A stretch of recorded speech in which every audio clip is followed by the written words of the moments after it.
Hello again, people watching, whoever you may be. I hope things are going well with you. I think with the second video, I think going on from the first about not leaning on your own understanding and trusting the Lord, even when you don't know where things are going, is facing fears. I think will be the next one. And for me, doing this is an example of facing a fear. God said to me, preach to the nations. I really don't feel I can do that in my own ability. I mean, I'm not much of a talker, and yeah, it's he said do that, and I think this is so not me. I'm quite a shy person. I don't want to attract attention. I like the fact that I can just sort of sit anywhere in town and no one pays you a blind bit of attention, and it's nice just to fit in and sort of hide in the background. But it seems to be preaching to nations is not going to be something you can exactly hide, especially in doing this sort of thing. So I'm trying to do this, thinking, well, Heavenly Father, if you've told me to do this, I'm trying to be a faithful servant here, and I've let in the past fear rule my life. I'll talk about that in another video another time, but you can be literally paralysed by fear, and it is crippling, and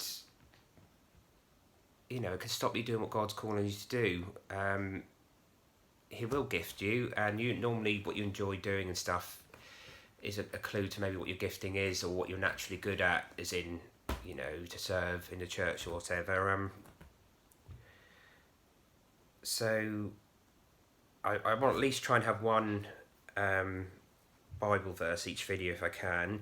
And I think when I was thinking about fear, what part of the Bible comes to mind, and I was thinking of the book of Joshua in the first chapter, and I'm looking at my a Good News Edition Bible I got for my christening that I show you on the first video, and so it's chapter 1 verse 9. This context, if I've got this right, is that Joshua is taken over as leader from Moses. He's got 1 million plus people with him to lead, and about to go to Canaan and promised land, and it must be really daunting for him to try and fill the shoes of Moses, who was such a massive sort of presence with the people, being a leader and doing so many things for God and being used in so many different ways, big ways. And so it must have been terrifying. But chapter 1 verse 9 says, remember that I have commanded you to be determined and confident. Don't be afraid or discouraged, for I, the Lord your God, am with you wherever you go. And I'm sure it says this several times, take heart and don't be afraid, I'm with you. I mean, I can't find the other ones, but I know they're in here. There's like several times.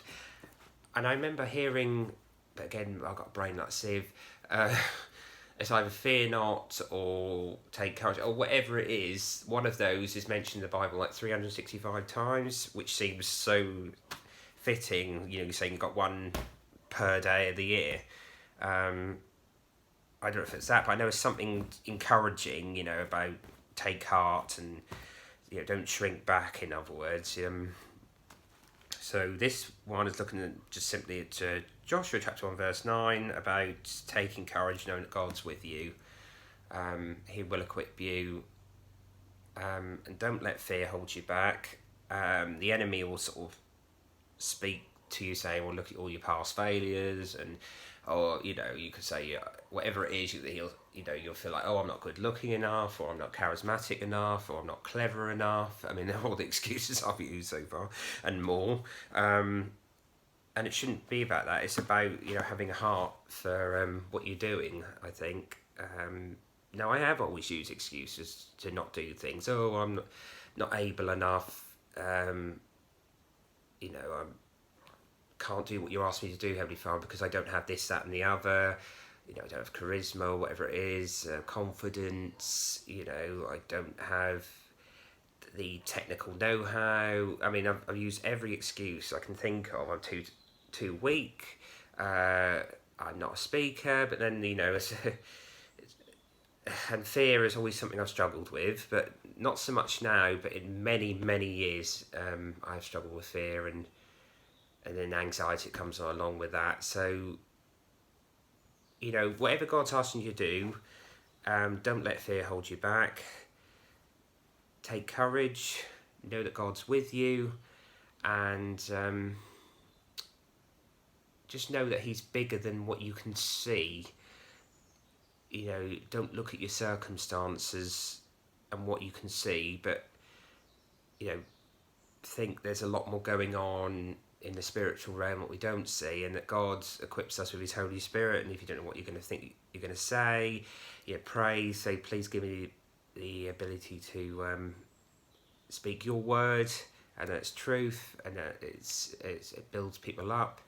So I think it's feeling the fear and doing it anyway. And I don't mean, you know, you've got, I don't know what, for instance, you've got a fear of heights, that means you have to go up to the tallest building, and it's not that sort of facing your fear. It's more like, if God's asked you to do something, stepping out of the boat, and you see the waves, and you think, there's no way I can do that, I'm just going to sink the moment I put my foot on the surface of water.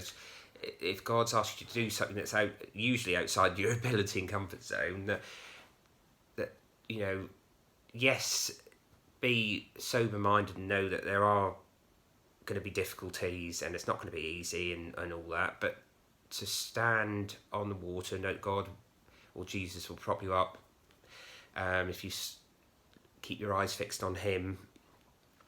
And